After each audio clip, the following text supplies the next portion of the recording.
Petugas BPBD Ponorogo, Jawa Timur berusaha mengevakuasi mobil milik Supriyani, warga perumahan Green Pasadena, Tonatan, Ponorogo yang tertimpa pohon tumbang. Beruntung saat kejadian mobil sedang tidak ada penumpangnya. Mobil ini tertimpa pohon tumbang setelah hujan deras disertai angin kencang menerjang wilayah Tonatan pada Minggu sore. Kuatnya hembusan angin menyebabkan pohon tumbang dan menimpa mobil.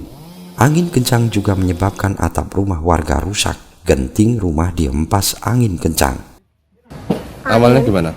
Sebelumnya itu angin kencang, terus disertai langsung hujan petir begitu. Terus saya lihat, saya teriak-teriak adzan gitu, ternyata di depan saya tuh brak itu, kayu itu udah terbelah dua.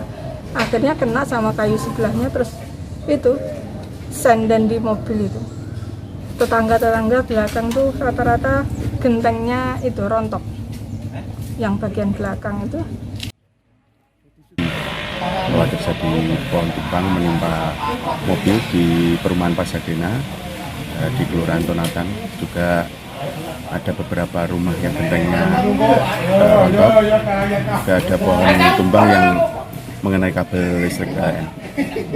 Data pada BPBD, 5 rumah rusak akibat kejadian ini. Selain merusak bangunan, angin juga menyebabkan kabel jaringan listrik PLN juga putus. Petugas masih melakukan perbaikan.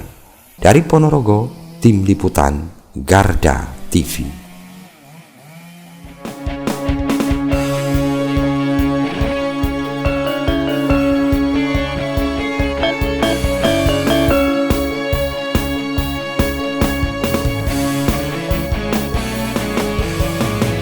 Garda Revolusi Multimedia.